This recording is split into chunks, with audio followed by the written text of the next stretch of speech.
মানে general physiology পুরো লেকচারটাই আমি দিয়ে দিচ্ছি সবাইকে, ঠিক আছে? ওইটা ফলো করলেই হবে। আশা করতেছি এর বাইরে প্রশ্ন আসার মতো নাই, ঠিক আছে? তারপরে তোমরা প্রশ্নের যে দেখবা যে প্রশ্ন দেখা যায় যে এর ভিতর থেকে থাকে, কিন্তু অনেক সময় একটু পাল্টায় আসে, প্রশ্নটা একটু ঘুরায় আসে, সেটাই বুঝতে হবে আর কি কোনটা কিভাবে প্রশ্ন।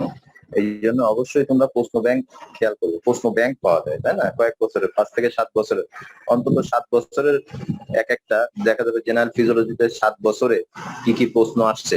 হ্যাঁ, ঢাকা ইউনিভার্সিটি আন্ডারে, আমরা যেহেতু রাজশাহী ইউনিভার্সিটি আন্ডারে, তাই না? তাহলে রাজশাহী ইউনিভার্সিটি আন্ডারে যে ধরনের প্রশ্ন করা হয়েছে বিগত 7 বছরে, সেটা খেয়াল রাখতে হবে যে ওই 7 বছরেরটা যদি করো তোমরা, কনসাল্ট করো, তাহলে বুঝতে পারবো যে প্রশ্ন কিভাবে আসছে। একই উত্তর জানা আছে, কিন্তু প্রশ্নটা ভিন্ন ভিন্ন ভাবে আসে। আচ্ছা, আমরা শুরু করি। খেয়াল করে শোনো। আমি ফার্স্টে যেটা বলছিলাম যে এর আগে আলোচনা করেছেন মেমব্রেন ট্রান্সপোর্ট প্রসেস, তাই না? It is the process by which defined substance are transported across the cell membrane. তাহলে সেল মেমব্রেন, আমাদের শরীরে যত সেল আছে না, প্রত্যেকটা সেলেই কিন্তু সেল মেমব্রেন আছে। আর সেল মেমব্রেনের ভিতর দিয়ে কি হয়, বিভিন্ন ধরনের সাবস্টেন্স বিভিন্ন ভাবে ট্রান্সপোর্টেড হয়, তাই না? এক এক ধরনের সাবস্টেন্স এক এক ভাবে কিন্তু ট্রান্সপোর্ট হয়, কারণ সেইভাবে ভাগ করে 2 ভাগে ভাগ করা হয়েছে যে classification of membrane transport system.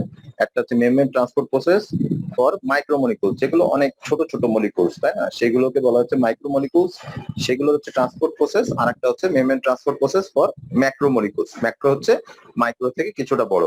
আচ্ছা, এখন আমরা যদি ধরি যে membrane transport process for micromolecules, তাহলে আমরা ফার্স্টেই 2 ভাগে ভাগ করবো। একটা হচ্ছে অ্যাক্টিভ ট্রান্সপোর্ট প্রসেস, আর একটা হচ্ছে প্যাসিভ ট্রান্সপোর্ট প্রসেস। এবার যদি আমরা আসি অ্যাক্টিভ ট্রান্সপোর্ট প্রসেস, তাহলে হচ্ছে অ্যাক্টিভ ট্রান্সপোর্টের প্রসেসের ভিতরে আমরা বলা হয়েছে যে primary active transport and secondary active transport. তাহলে নামটাই হচ্ছে primary active transport and secondary active transport.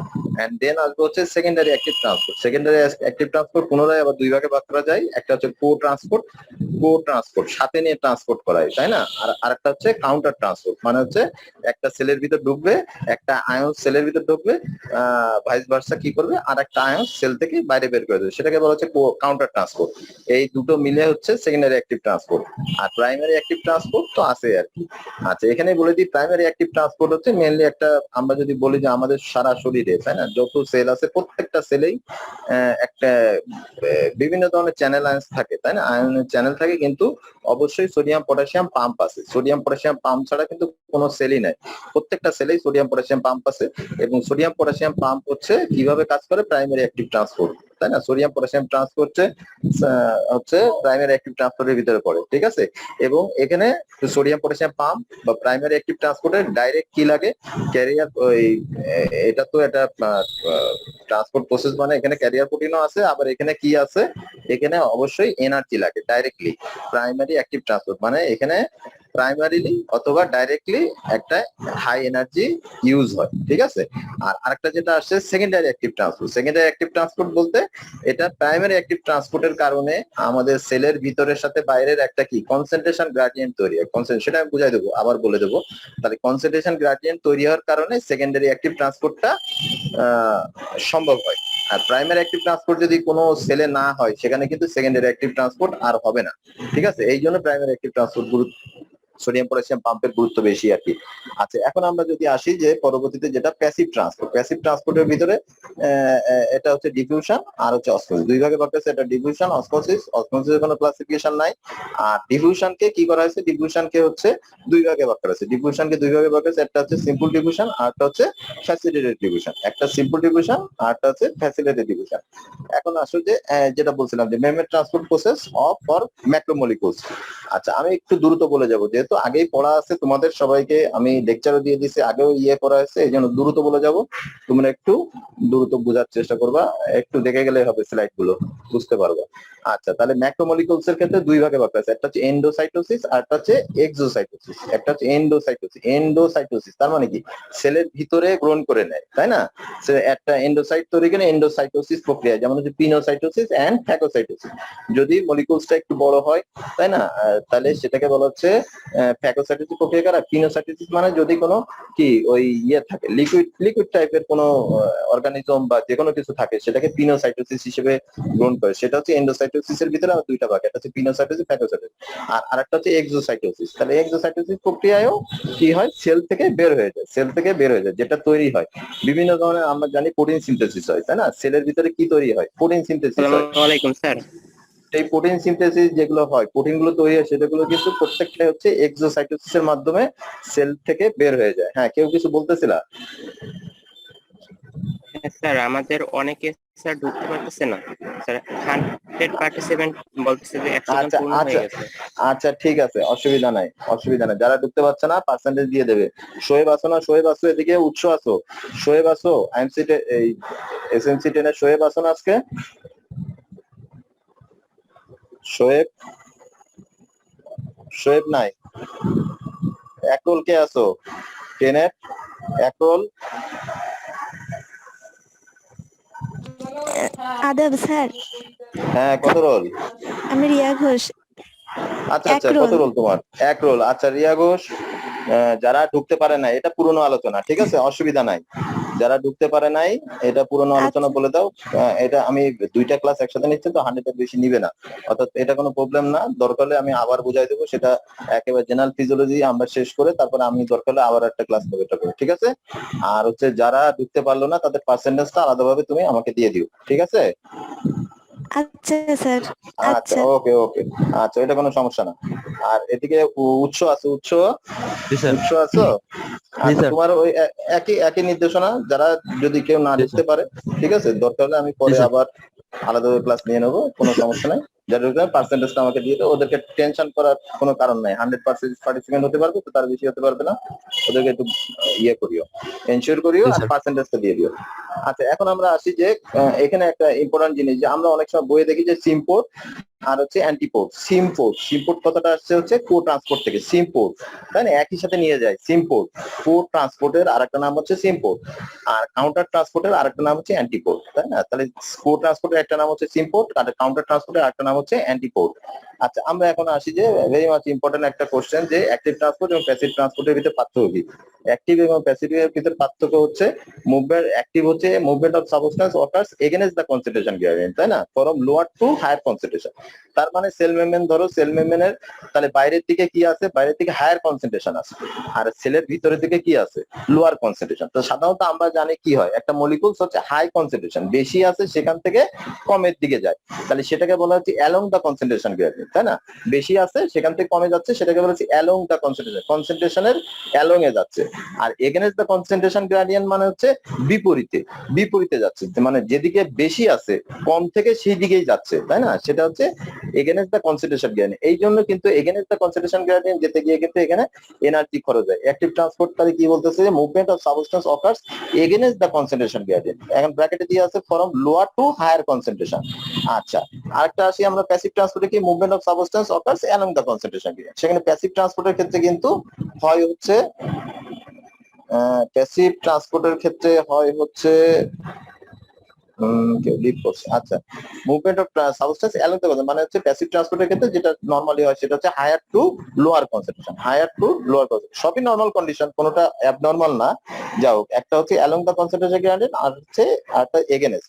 তাহলে হচ্ছে এরপরে যেটা আসবে, যে অ্যাক্টিভ ট্রান্সপোর্টে আমাদের এনার্জি লাগে, এনার্জি অবশ্যই প্রয়োজন হয়। অ্যাক্টিভ ট্রান্সপোর্টে এনার্জি ছাড়া কখনোই অ্যাক্টিভ ট্রান্সপোর্ট হবে না, ঠিক আছে? আর হচ্ছে আরেকটা যেটা হচ্ছে যে ক্যারিয়ার প্রোটিন লাগে, career protein must be present, career protein ছাড়া কিন্তু হবে না। আর প্যাসিভ ট্রান্সপোর্টে এনার্জি কিন্তু প্রয়োজন হয় না, প্যাসিভ ট্রান্সপোর্টে কোনো এনার্জি প্রয়োজন হয় না, কোনো ক্যারিয়ার প্রোটিনেরও কিন্তু কোনো প্রয়োজন হতেও পারে, নাও হতে পারে, কারণ ওই বিভিন্ন চ্যানেল ইয়ে থাকে, সেই ক্ষেত্রে ক্যারিয়ার প্রোটিন লাগতে পারে, নাও লাগতে পারে। আচ্ছা, আমাদের উদাহরণ যদি আসি, তাহলে প্রাইমারি অ্যাক্টিভ ট্রান্সপোর্টে একটা হচ্ছে primary active transport and secondary active transport টাইপে আসলে, আর ওটা হচ্ছে প্যাসিভ ট্রান্সপোর্ট আমরা জানি ডিফিউশন এন্ড অসমোসিস। এক্সাম্পলে আসলে হচ্ছে সোডিয়াম পটাশিয়াম এটিএস পাম্প, আর ওটা যেমন হচ্ছে গ্যাসিয়াস এক্সচেঞ্জ হয়, তাই না? আমাদের রেসপিরেটরি মেমব্রেনে গ্যাসিয়াস এক্সচেঞ্জ হয় না, অক্সিজেন আমরা কি রেসপিরেটরি মেমব্রেনের যে অ্যালভুলাই গুলো আছে, অ্যালভুলাই থেকে কি হয়, অক্সিজেন আমরা নিই, অক্সিজেনটা নিই আর হচ্ছে কার্বন ডাইঅক্সাইডটা বের করে দিই, তাই না? এই যে যে গ্যাসিয়াস এক্সচেঞ্জটা হচ্ছে অ্যালভিওলাই লেভেলে, এটাকেই বলা হচ্ছে এটা হচ্ছে প্যাসিভ ট্রান্সপোর্টের মাধ্যমে হচ্ছে, ঠিক আছে? আর আরেকটা যেটা আসছে যে active transport is an uphill transport, এটাও দেখবা বইয়ে বিভিন্ন জায়গায় আছে যে আপহিল ট্রান্সপোর্ট হিসেবে লেখা আছে। তখন অনেক সময় বাধাগ্রস্ত হয় পড়তে গেলে যে এটা কি বলতেছে। তাহলে অ্যাক্টিভ ট্রান্সপোর্টের আরেকটা নাম হচ্ছে আপহিল ট্রান্সপোর্ট, আর প্যাসিভ ট্রান্সপোর্টের আরেকটা নাম হচ্ছে ডাউনহিল ট্রান্সপোর্ট। তাহলে অ্যাক্টিভ হচ্ছে আপহিল ট্রান্সপোর্ট, প্যাসিভ হচ্ছে ডাউনহিল ট্রান্সপোর্ট। এখন আমরা আসি যে ডিফিউশন, এগুলো অনেক আগের কথা পড়া তোমাদের, যে ডিফিউশন অফ সাবস্টেন্স। হ্যাঁ, diffusion means movement of solute molecule. এখানে কিন্তু ডিফিউশনটা কি ধরনের হবে? সলিউট মলিকুল, মলিকুলস আর আয়নস এর ডিফিউশন হবে। সেই জন্য বলছে যে solute molecule from higher to lower concentration. সেটা কিন্তু আমরা আগেই বলছি যে অ্যালং দা কনসেন্ট্রেশন গ্রেডিয়েন্ট হবে, তাই না? ডিফিউশনটা হবে, প্যাসিভ ট্রান্সপোর্ট সবসময় অ্যালং দা কনসেন্ট্রেশন গ্রেডিয়েন্ট হবে। সেই জন্য বলা হচ্ছে যে হায়ার টু লোয়ার কনসেন্ট্রেশন, এবং কে যাবে? সলিউট মলিকুলস আর আয়ন যাবে থ্রু এ মেমব্রেন, সেটাকে বলা হচ্ছে ডিফিউশন। যেমন হচ্ছে আবার ডিফিউশন দুই ভাগে ভাগ করা হয়েছে, একটা হচ্ছে সিম্পল ডিফিউশন আর একটা হচ্ছে ফ্যাসিলিটেড ডিফিউশন। আচ্ছা, এখন আমরা যদি দেখি যে যেটা সিম্পল ডিফিউশন, তো সিম্পল ডিফিউশনে আসলে কোনো ক্যারিয়ার প্রোটিনের সহায়তা লাগে না। সেটাই আছে যে simple diffusion kinetic movement of molecules, একই কথা, ওপেনিং দিয়ে যাবে, কিন্তু এখানে কোনো ক্যারিয়ার প্রোটিনের সহায়তা লাগবে না, ঠিক আছে? এখানে সহায়তা লাগবে না। এবং সিম্পল ডিফিউশনে কি হবে? যতক্ষণ পর্যন্ত কি থাকবে, একদিকে কি হায়ার কনসেন্ট্রেশন থাকবে, সেই অ্যালং দা কনসেন্ট্রেশন গ্রেডিয়েন্ট আয়ন্স গুলো কি মুভ করতেই থাকবে, তাই না? এই জন্য বলছে যে the velocity of kinetic motion and number of size of opening in the membrane through which the molecules আর আয়ন্স, এরপর ডিপেন্ড করে আর কি, যতক্ষণ থাকবে ততক্ষণ হবে। যেমন এক্সাম্পল হচ্ছে gaseous exchange through respiratory membrane. তাহলে এটা diffusion, gaseous exchange oxygen and carbon dioxide, যে গ্যাসিয়াস এক্সচেঞ্জটা হচ্ছে অ্যালভিওলাইতে, সেটা হচ্ছে সিম্পল ডিফিউশনের উদাহরণ। আচ্ছা, এখন আমরা যদি আসি ফ্যাসিলিটেড ডিফিউশন। ফ্যাসিলিটেড ডিফিউশন কিন্তু একটু পরে আসবো, ছবি দেখাই দেবো তোমাদেরকে। ফ্যাসিলিটেড ডিফিউশন কিন্তু অবশ্যই একটা ক্যারিয়ার প্রোটিনের দরকার হয়। তাহলে একটু আগে বলা হলো সিম্পল ডিফিউশনে কোনো ক্যারিয়ার প্রোটিন লাগে না, কিন্তু ফ্যাসিলিটেড ডিফিউশনে অবশ্যই ক্যারিয়ার প্রোটিনের সাহায্য লাগে। ক্যারিয়ার প্রোটিনের সাহায্য ছাড়া কিন্তু ফ্যাসিলিটেড ডিফিউশন হবে না। এবং যেমন হচ্ছে উদাহরণ যদি বলি, আমরা যে ইন্টেস্টাইন থেকে আমরা যে খাবার খাই না, আমরা যে কার্বোহাইড্রেট, তাই না, কার্বোহাইড্রেট বা মানে প্রোটিন জাতীয় খাবার খাই, সেগুলো আমাদের কি হয়? স্টোমাকে দিয়ে ভেঙে যায়, তাই না? ভেঙে কি হয়? গ্লুকোজ, অ্যামাইনো অ্যাসিড এগুলো অ্যাবজর্পশন হয়। তাহলে এই যে গ্লুকোজ এবং অ্যামাইনো অ্যাসিড অ্যাবজর্পশন হয়, এটা ফ্যাসিলিটেড ডিফিউশনের মাধ্যমে হয়। আচ্ছা, এখন আমরা আসি। আচ্ছা, এটা বলা হয়েছিল যে ভিম্যাক্স ভেলোসিটি ম্যাক্সিমাম, তাই না? এটা একটা ফ্যাসিলিটেড ডিফিউশন দিয়ে বলা হয়েছে ভেলোসিটি ম্যাক্সিমাম। এটা তেমন কিছু না, খেয়াল করো, উপরের দিকে হচ্ছে রেট অফ ডিফিউশন আর নিচের দিকে কনসেন্ট্রেশন অফ সাবস্টেন্স। তার মানে লম্বা যে একটা সুতা দিছি, এটা হচ্ছে সিম্পল ডিফিউশন। নীল রঙের যেটা আছে সেটা হচ্ছে সিম্পল ডিফিউশন, আর লাল রঙের যেটা আছে ফ্যাসিলিটেড ডিফিউশন। তাহলে এটা আমি কিভাবে বলতেছি যে আমার দ্রবণে যত কি থাকবে, যত মলিকুলস আর আয়ন্স থাকবে, তাই না, তত কি হবে? তত বেশি তার ভেলোসিটি বাড়বে। সেটা ইন দা কেস অফ কি সিম্পল ডিফিউশন। দেখো, খেয়াল করো, যত কনসেন্ট্রেশন অফ সাবস্টেন্সের দিকে খেয়াল করো, যত বাড়ানো হয়েছে তত রেট অফ ডিফিউশন বাড়তে আছে। তাহলে সিম্পল ডিফিউশনের ক্ষেত্রে কিন্তু কোনো চেঞ্জ নাই। যত আমি কনসেন্ট্রেশন অফ সাবস্টেন্স বাড়াবো, তত তার কি ভেলোসিটি ম্যাক্সিমাম বাড়তেই থাকবে। কিন্তু ইন কেস অফ কি ফ্যাসিলিটেড ডিফিউশন কি হচ্ছে? একটা নির্দিষ্ট পরিমাণ পর্যন্ত কনসেন্ট্রেশন অফ সাবস্টেন্স বাড়ালে কিন্তু রেট অফ ডিফিউশন হচ্ছে, তারপরে দেখো কার্ভটা সমান হয়ে গেছে, তারপরে কিন্তু সে বাড়তেছে না। এটাই হচ্ছে কথা, কেন বাড়তেছে না? কারণ বাড়তেছে না, কারণ হচ্ছে ফ্যাসিলিটেড ডিফিউশন হয় হচ্ছে ক্যারিয়ার প্রোটিনের সহায়তায়, ঠিক আছে? অর্থাৎ আমি যে একটা দ্রবণে যে শুধুমাত্র কনসেন্ট্রেশন অফ সাবস্টেন্স বাড়ালেই হবে না, সেই দ্রবণে সেল মেমব্রেনে বা সেলের ভিতরে কি থাকতে হবে? ক্যারিয়ার প্রোটিন থাকতে হবে। তাহলে যতগুলো ক্যারিয়ার প্রোটিন থাকবে ততগুলো আগে বাইন্ড করবে। আবার ক্যারিয়ার প্রোটিন বাইন্ড করে একটা নির্দিষ্ট সময় লাগবে সেই সাবস্টেন্স গুলোকে সেলের ভিতরে ঢুকানো, তাই না? ঢুকানো বা বেরোনো একটা সময় লাগবে। অর্থাৎ প্রত্যেকটা ক্যারিয়ার প্রোটিন যদি ব্লক হয়ে যায়, তখন কিন্তু আর ডিফিউশনটা ওইভাবে অত দ্রুত হবে না, ম্যাক্সিমাম লেভেলে যাবে না। এই জন্য বলা হচ্ছে যে কনসেন্ট্রেশন অফ সাবস্টেন্স বাড়ালেই রেট অফ ডিফিউশন বাড়বে, সেটা হচ্ছে সিম্পল ডিফিউশনের ক্ষেত্রে। কিন্তু একটা নির্দিষ্ট লেভেল পর্যন্ত কনসেন্ট্রেশন অফ সাবস্টেন্স বাড়ালে ফ্যাসিলিটেড ডিফিউশনের ক্ষেত্রে রেট অফ ডিফিউশন বাড়বে, কিন্তু তারপরে আর বাড়বে না। এটাই এখানে এটাই দেওয়া হয়েছে, এই যে দেখলে বুঝতে পারো তোমরা। আমি জাস্ট একটু বুঝাই দিলাম।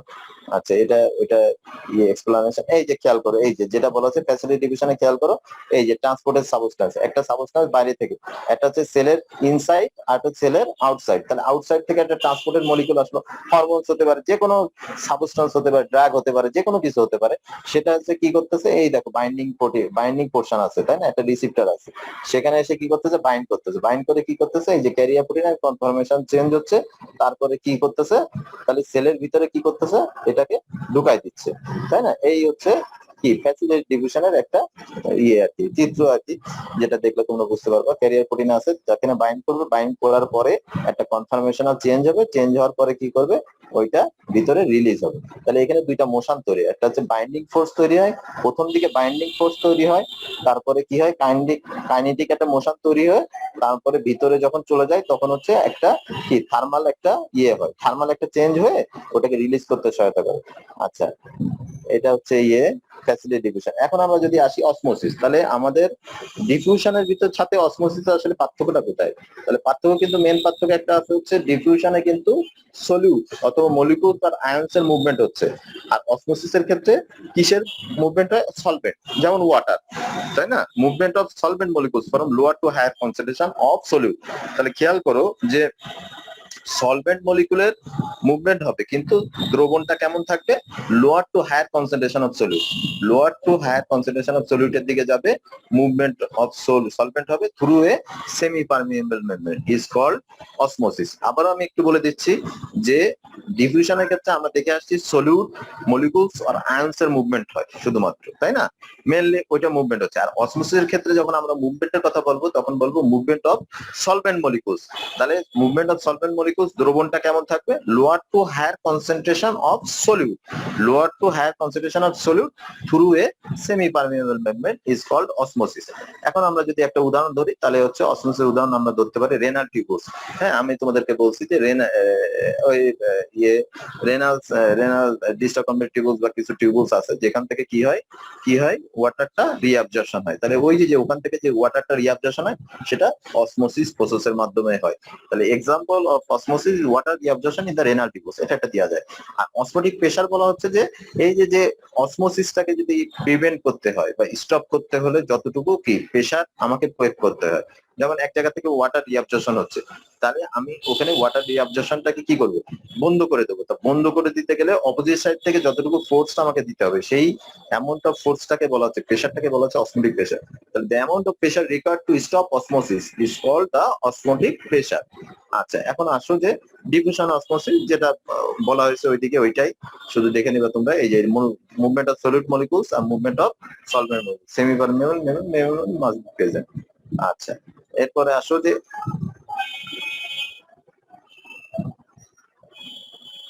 সমস্যা। আচ্ছা, এটা হচ্ছে অ্যাক্টিভ ট্রান্সফার এবং ফ্যাসিলিটি ডিফিউশন, এটাও একটু দেখে নিও। এটা দেখাচ্ছি না, বলতেছি না, ওটা পার্থক্য দেখলে তোমরা বুঝতে পারবা। এখন যেটা আসতেছি যে আমাদের আছে যে primary active transport and secondary active transport, তাই না। এটা যদি আমরা ধরি যে প্রাইমারি অ্যাক্টিভ ট্রান্সপোর্ট এবং সেকেন্ডারি অ্যাক্টিভ ট্রান্সপোর্টে, প্রাইমারি অ্যাক্টিভ ট্রান্সপোর্টে আসলে কিভাবে হয়, ছবিটা দেখলে হয়ে যাবে। সোডিয়াম পটাশিয়াম, এই যে খেয়াল করো, তাহলে এটা হচ্ছে প্রাইমারি অ্যাক্টিভ ট্রান্সপোর্ট, তাই না। সোডিয়াম পটাশিয়াম এটিপিএস পাম্প বা সোডিয়াম পটাশিয়াম পাম্প বলা হয়। তাহলে এর কাজ কি, আসলে এটার মেকানিজম হচ্ছে আমার কি হবে, আমার সেলের থেকে কি হবে, তিনটে সোডিয়াম আয়ন কি হবে সেলের বাইরে, ওই যে বাইরের দিকে দেখা যাচ্ছে আউটসাইড উপরের দিকে, আর ভিতরের দিকে ইনসাইড, তাই তো। তাহলে তিনটা সোডিয়াম আয়ন কি করবে, বাইরের দিকে বেরিয়ে যাবে, ঠিক আছে। বিপরীতে কি হবে, দুইটা পটাশিয়াম আয়ন ভিতরের দিকে ঢুকবে। তাহলে প্রথমে কি করবে, প্রথমে সেল মেমব্রেনের ভিতরের সাইডে তিনটা বাইন্ডিং সাইট আছে, তিনটা বাইন্ডিং সাইটেই সোডিয়ামটা কি করবে, অ্যাটাচ হবে। হ্যাঁ, সোডিয়ামের জন্য রিসিপ্টর থাকবে, সেখানে এসে সোডিয়াম বাইন্ড করবে, তিনটা সোডিয়াম এসে। আর যখনই সোডিয়াম বাইন্ড করলো তখনই কি করবে, সেল মেমব্রেনের বাইরের দিকে দুইটা বাইন্ডিং সাইট থাকবে পটাশিয়ামের জন্য। হ্যাঁ, তাহলে পটাশিয়ামের সেই দুইটা বাইন্ডিং সাইটে যখন পটাশিয়াম বাইন্ড করলো তখন কি করবে, তখন এখানে কি হবে, এই সোডিয়াম বাইন্ডিং সাইটের পাশে কি আছে, এটিপি আছে। আমরা জানি এটিপি মানে কি, অ্যাডিনোসিন ট্রাইফসফেট। তাহলে অ্যাডিনোসিন ট্রাইফসফেট সাথে সাথে কি হবে, কনফর্মেশনাল চেঞ্জ হবে এবং এখানে ভেঙে যাবে। অ্যাডিনোসিন ট্রাইফসফেটটা ভেঙে গিয়ে কি হবে, অ্যাডিনোসিন ডাইফসফেট এন্ড পিআই বলতে ফসফেট এনার্জি, এটা প্রচুর পরিমাণে হাই এনার্জি একটা তৈরি হবে। এই যে হাই এনার্জি এনার্জি একটা ফসফেট বন্ড তৈরি হলো, এটাই কি করবে তখন এই এই যে ইয়েটা সোডিয়াম পটাশিয়াম পাম্পটাকে কি অ্যাক্টিভেট করে দেবে। তখন সোডিয়াম পটাশিয়াম পাম্প এই এনার্জিটা ব্যবহার করবে, বুঝছো? আচ্ছা, সোডিয়াম পটাশিয়াম পাম্পটা কি করবে, এই অ্যাক্টিভেট হওয়ার সাথে সাথে কি হবে, 3টা সোডিয়াম বাইরের দিকে বেরিয়ে যাবে আর সাথে সাথে 2টা পটাশিয়াম ভিতরের দিকে ঢুকবে। তাহলে এখানে কিন্তু ওইটাই বলা আছে, এখানে বলা আছে জাস্ট এই যে একটা ক্যারিয়ার প্রোটিন আছে, এটা আলফা সাব ইউনিট আছে, বিটা সাব ইউনিট, মেনলি হচ্ছে আলফা সাব ইউনিটটাই কাজ করে। আলফা সাব ইউনিটই এই সোডিয়াম এবং পটাশিয়ামের জন্য বাইন্ডিং সাইট থাকে, ঠিক আছে? এটাই বলা হয়েছে, তোমরা একটু দেখে নিবা, এটাই এখানে বলা হচ্ছে। আচ্ছা, এখন আমরা যেটা আসছি যে যেটা আমাদের কি হয়, আমাদের যে সোডিয়াম আয়নসটা যে মুভ করলো, তাই না? এই এখানে সোডিয়াম আয়নসটা হচ্ছে, এখানে খেয়াল করো যে এই যে in sodium potassium ATPase pump, নিচে একদম নিচে খেয়াল করো, in sodium potassium ATPase pump sodium moves against the chemical and electrical gradient. তার মানে কি? তার মানে হচ্ছে সোডিয়াম আয়ন কিন্তু আমাদের সেলের বাইরে কি থাকে, বেশি থাকে। সেলের বাইরে সোডিয়াম আয়নটা বেশি আছে, তারপরেও কিন্তু আমাদের কি করতেছে, সেলের ভিতর থেকে বাইরের দিকে সোডিয়াম আয়ন বের করতেছে। এই জন্য এটা হচ্ছে এটাকে বলা হচ্ছে against the chemical and electrical gradient. হ্যাঁ, এগেইনস্ট দ্য কনসেন্ট্রেশন গ্রেডিয়েন্ট তো বলা যায়, কনসেন্ট্রেশন গ্রেডিয়েন্ট এবং কেমিক্যাল ইলেকট্রিক্যাল এগেইনস্ট। আর পটাশিয়াম যে মুভস করতেছে, পটাশিয়াম হচ্ছে against the chemical gradient but along the electrical gradient. Along the বলতে পটাশিয়াম ভিতরে প্রয়োজন আছে, তাই না? পটাশিয়াম ভিতরে প্রয়োজন আছে মানে পজিটিভ আয়নের প্রয়োজন আছে বলে অ্যালং দ্য ইলেকট্রিক্যাল গ্রেডিয়েন্ট, কিন্তু বলতেছে এগেইনস্ট দ্য কেমিক্যাল গ্রেডিয়েন্ট, তার মানে ওখানে এগেইনস্ট যাচ্ছে, এটা একটু খেয়াল করবা। আচ্ছা, আরেকটা যেটা হচ্ছে যেটা আমি বুঝাই দিচ্ছি, এই যে আমার 3টে সোডিয়াম বাইরে বেরিয়ে গেল, তাই না? আর 2টা পটাশিয়াম কি করলো, ভিতরে ঢুকলো, তাহলে কি হলো, ভিতরের দিকে আমার সবসময় একটা নেগেটিভিটি বেশি থাকতেছে, কারণ 3টা পজিটিভ আয়ন আমি বাইরে ছেড়ে দিচ্ছি আর 2টা ভিতরে ঢুকাইছি। তার মানে কি, একটা পজিটিভ আয়ন আমি বাইরে বেশি ছেড়ে দিচ্ছি না? তাহলে এইভাবে যখন সোডিয়াম পটাশিয়াম পাম্প কাজ করতেই থাকে, এটা কিন্তু সবসময় কাজ করতে সোডিয়াম পটাশিয়াম পাম্প আমাদের সেলগুলোতে প্রতিনিয়ত। তাহলে যখন কাজ করে তখন কি হয়, আমাদের সেলের ভিতরে একটা নেগেটিভিটি তৈরি হয়, তাই না? একটা নেগেটিভিটি। এছাড়াও আমাদের সেলের ভিতরে কিন্তু বেশ কিছু অর্গানিলিস আছে, আমরা জানি নিউক্লিয়াস, তারপরে গোলজি অ্যাপারাটাস, তারপরে আরো যেগুলো আছে, তাই না, মাইক্রোটিউবুলস, মাইক্রোফিলামেন্টস, এগুলো সব কিন্তু নেগেটিভ চার্জ, তাই না? এগুলো নেগেটিভ চার্জ। তারপরে আবার এই সোডিয়াম আয়ন বেশি বের করে দেওয়ার মাধ্যমে কিন্তু সেলের ভিতরে একটা কি করে, ইলেকট্রোনেগেটিভ বা ইলেকট্রোকেমিক্যাল গ্রেডিয়েন্ট একটা তৈরি করে, ইলেকট্রোনেগেটিভিটি তৈরি করে। এটা একটা সেলের কাজ। আর আরেকটা যেটা করে সেটা হচ্ছে এই যে আমি এখানে বুঝাই দিচ্ছি, যে এই যে আমার সোডিয়াম আয়ন বের করে দিল, সোডিয়াম আয়ন হচ্ছে কি জানো, সোডিয়াম আয়ন হচ্ছে সাথে কি করে, ভলিউমটাকে নিয়ে যায়, তাই না? যেমন হচ্ছে ওয়াটার, এই যে সোডিয়াম আয়ন যখন এদিকে চলে যায় তখন কিন্তু বিভিন্ন ওয়াটার চ্যানেল থাকে, তখন কিন্তু সোডিয়াম যেদিকে যায় তখন কিন্তু ওয়াটারটাও কি করে, সলভেন্ট মলিকুল বা ওয়াটারটা কি করে তখন এই সেলের থেকে বের হয়ে যায়, তাই না? এইভাবে কিন্তু সোডিয়ামটা কি করে, এই যে সোডিয়াম পটাশিয়াম পাম্পটা কিন্তু আমাদের সেলের ভিতরে সেল ভলিউমটা মেনটেন করে। তাহলে যদি এই সোডিয়াম পটাশিয়াম পাম্প না কাজ করতো, তাহলে কিন্তু আমাদের সেলের ভিতরে কি করতো, সোডিয়ামটা বেশি থাকতো, এবং সোডিয়ামটা বেশি থাকলে এই ওয়াটার সাবস্টেন্সটা আউটসাইড থেকে সেলের ভিতরে ঢুকে কিন্তু অনেক সময় কি করে, সেলটাকে বাস্ট করে দেয়, তাই না? সেলটাকে কি করে দেয়, সেলটাকে সোয়েলিং করে বাস্ট করে ফেলে। অর্থাৎ সোডিয়াম পটাশিয়াম পাম্প কিন্তু এটা মেনলি এখানে কিন্তু 2-3টা মেনলি কাজ করতেছে। একটা হচ্ছে এখানে এই যে সোডিয়াম আয়ন বাইরে বের হয়ে গেল, তার মানে ভিতরের দিকে একটা কি হচ্ছে, ইলেকট্রোনেগেটিভিটি তৈরি করতেছে, এটা একটা কাজ করে। আর একটা হচ্ছে বললাম যে আমার সোডিয়াম আয়ন এই যে পজিটিভ এবং সোডিয়াম আয়ন বাইরে বের করে দেওয়ার কারণে ওয়াটারটাও কি ওয়াটার চ্যানেল দিয়ে বাইরে বের হয়ে যায়, অর্থাৎ সেলের ভলিউমটা সে মেনটেন করতেছে। আর আরেকটা যেটা হয় সেটা ভেরি মাচ ইম্পর্টেন্ট, সেটা হচ্ছে আমার এই যে এখানে যে আমার এনার্জি ব্যবহার হলো, তাই না, এনার্জি ব্যবহার হলো, সোডিয়াম আয়ন বেশি বের হয়ে গেল, যার কারণে সোডিয়াম আয়ন বাইরে তো কনসেন্ট্রেশন বেশি থাকে, এই জন্য ওর সবসময় প্রবণতা থাকে যে আমি ভিতরের দিকে ঢুকবো। সেলের ভিতরে কিভাবে ঢোকা যায়, ঠিক আছে, সেটা আমি একটু পরে আসছি। এই যে সেলের ভিতরে ঢোকার প্রবণতা থাকে, কনসেন্ট্রেশন গ্রেডিয়েন্টের একটা চেঞ্জ থাকে, এই জন্য কিন্তু কি থাকে, তখন সেকেন্ডারি অ্যাক্টিভ ট্রান্সপোর্টটা হয়, ওই যে যেটা তোমাদেরকে বললাম যে কো ট্রান্সপোর্ট কাউন্টার ট্রান্সপোর্ট, তাই না? এই যে সোডিয়াম আয়ন ঢোকার একটা প্রবণতা থাকে, এবং সোডিয়াম আয়ন ঢোকে, কিছু ক্যারিয়ার প্রোটিন আছে যেখানে সোডিয়াম আরেকটা অনুকূল মলিকুলসের সহায়তা নিয়ে ভিতরে ঢোকে, তখন সেই জন্য সেকেন্ডারি অ্যাক্টিভ ট্রান্সপোর্ট হয়। অর্থাৎ এই জন্য বলা হয় যে প্রাইমারি অ্যাক্টিভ ট্রান্সপোর্টে যে এনার্জি গ্রেডিয়েন্ট তৈরি হয়, যার কারণে সেকেন্ডারি অ্যাক্টিভ ট্রান্সপোর্টার। তাহলে এখানে এক জায়গায় কিন্তু প্রায় 3-4টে ইনফরমেশন তোমাদের দিলাম। এই পরপর কিন্তু এই সব কথাবার্তা রয়েছে, তোমরা দেখে নিবা। এই যে control cell volume by sodium potassium pump, এই যে আমি যেটা বুঝাই বললাম এটাই হচ্ছে এইভাবে সোডিয়াম পটাশিয়াম পাম্প। আর ইলেকট্রোজেনিক নেচার বলতে ওই যে ইলেকট্রোনেগেটিভিটি যেটা তৈরি করতেছে, সোডিয়াম 3টা চলে যাচ্ছে, পটাশিয়াম 2টা ঢুকাচ্ছে, এটাই। আচ্ছা আমি খুব দ্রুত বলতেছি, বুঝতে পারতেছো তোমরা? জি স্যার। হ্যাঁ, বোঝা একটু সমস্যা, কিন্তু বোঝার চেষ্টা করলে বুঝতে পারবা, সমস্যা নাই। এগুলো তো পড়ানো, এই জন্য আমি একটু দ্রুত বলতেছি। আচ্ছা এখন হচ্ছে কো ট্রান্সপোর্ট, কাউন্টার ট্রান্সপোর্ট, যেটা ছবির মাধ্যমে আসবো।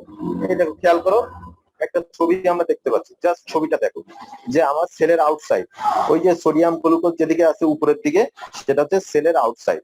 আর এই বাইলিপিড লেয়ার দেখো, লিপিড লেয়ার 2টা, তার ভিতরের দিকে হচ্ছে ইনসাইড। তাহলে একটা হচ্ছে ইনসাইড অফ দ্য সেল, আর হচ্ছে আউটসাইড। তাহলে আউটসাইডে দেখো এটা একটা ক্যারিয়ার প্রোটিন, ক্যারিয়ার প্রোটিনের 2টা বাইন্ডিং সাইড আছে। এই দেখো দেখো লেখা আছে, বাম দিকে হচ্ছে সোডিয়াম বাইন্ডিং সাইড, আর ডান দিকে আছে হচ্ছে গ্লুকোজ বাইন্ডিং সাইড।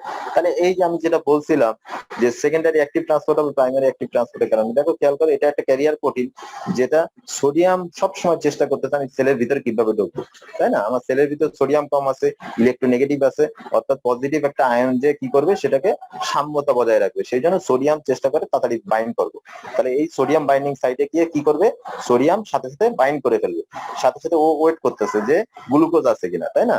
সেলের বাইরে গ্লুকোজ আছে কিনা, তখন সে করে কি, গ্লুকোজ, আবার গ্লুকোজ বাইন্ডিং সাইট আছে, গ্লুকোজ এসে গ্লুকোজের সাথে বাইন্ড করলো, তাই না?